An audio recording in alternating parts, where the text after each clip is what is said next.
Welcome to the first episode of Engadget Today, a new incarnation of daily news coverage with the same Engadget insight you know and love. We'll cover 3 stories from the world of tech in an expertly produced, almost soothing sound package that makes you feel good about starting your day off informed, without all the stress news usually brings. Anyway, enjoy the show.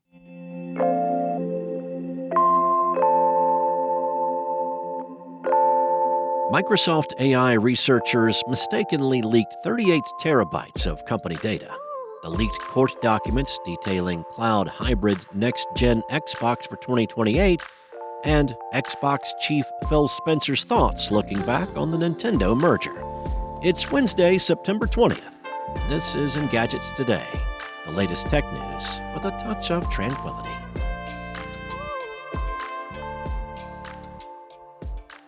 Let's start with the leak. A Microsoft AI research team that uploaded training data on GitHub in an effort to offer other researchers open source code and AI models for image recognition inadvertently exposed 38 terabytes of personal data. Wiz, a cybersecurity firm, discovered a link included in the files that contained backups of Microsoft employees' computers. Those backups contained passwords to Microsoft services, secret keys, and over 30,000 internal Teams messages from hundreds of the tech giant's employees.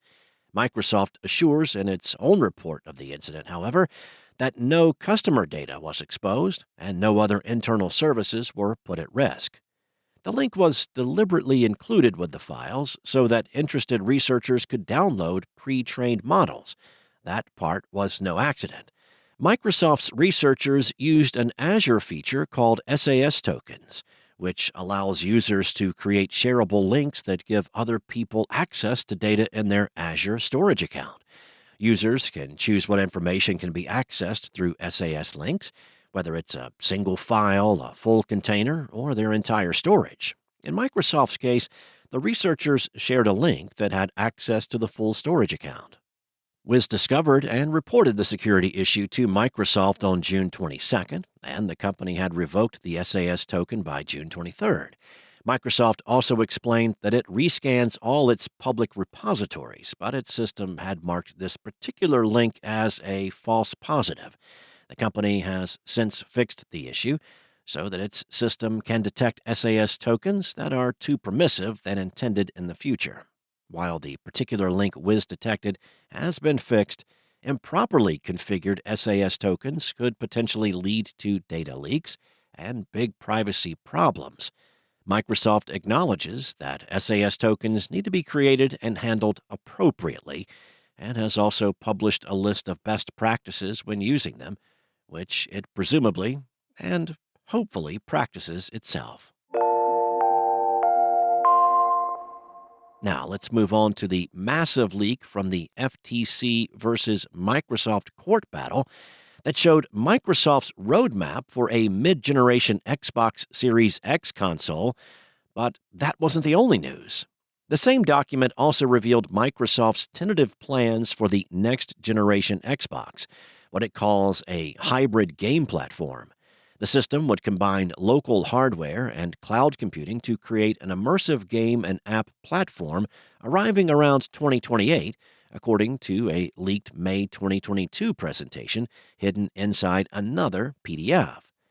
One of the slides reads, "Our vision: develop a next-generation hybrid game platform capable of leveraging the combined power of the client and cloud to deliver deeper immersion and entirely new classes of game experiences."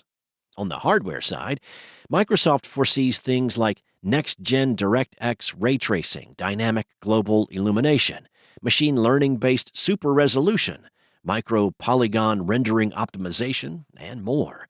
The system could allow for different types of devices ranging from relatively powerful consoles to thin OS $99 consumer or handheld devices that rely on xCloud computing.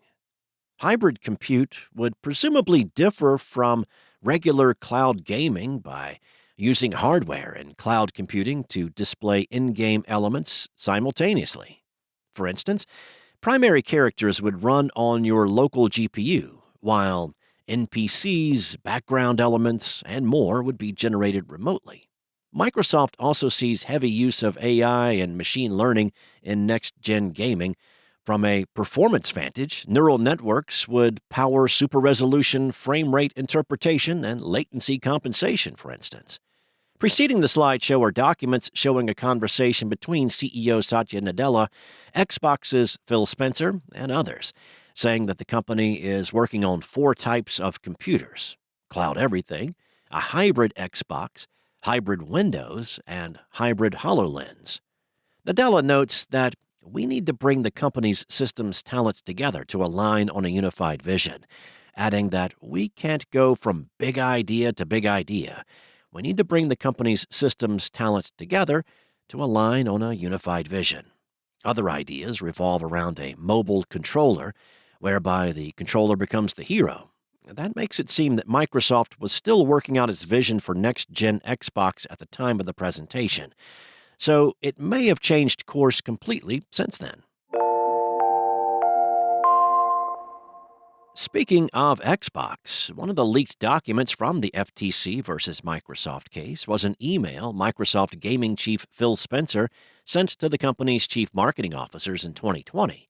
Spencer talked about how Nintendo was the prime asset for the tech giant in gaming, which is Microsoft's best bet for consumer relevance. He was confident that if there was an American company capable of acquiring Nintendo, it was Microsoft. However, Nintendo was apparently sitting on a big pile of cash that made it unlikely to go looking for buyers. Spencer added that Nintendo had a board of directors that had not pushed for increases in market growth in ages.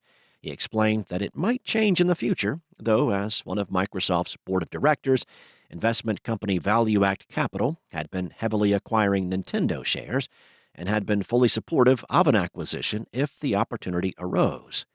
Microsoft has a long history of trying to acquire the Japanese gaming giant. When Bloomberg published an in-depth oral account of how the Xbox came to be for its 20th anniversary in 2021, it was revealed that the company asked Nintendo if it was willing to be acquired and got laughed out of the room. Microsoft also reportedly asked Nintendo to let it take care of hardware so it could focus on games, but ultimately failed to convince the company to do a merger. In Spencer's letter, he said it was taking a long time for Nintendo to see that their future exists off of their own hardware. And then he ended it with a smiley face that seemed to indicate that he was willing to play the long game, though it's unclear if he still has plans to make another attempt at a merger. Microsoft's legal battle against the Federal Trade Commission will decide the outcome of the company's $69 billion Activision Blizzard acquisition. The company announced the massive purchase in early 2022, but the FTC filed a lawsuit to block the merger, which the agency says can harm competition in the gaming market. Thanks for listening to the show. To stay in the know and in the flow, rate and subscribe wherever you listen. Today's show featured journalism by Engadget contributors Malik Saleh and Lawrence Bonk and was produced by Spoken Layer. Don't forget to listen to the future ahead of us later today on Engadget Tomorrow.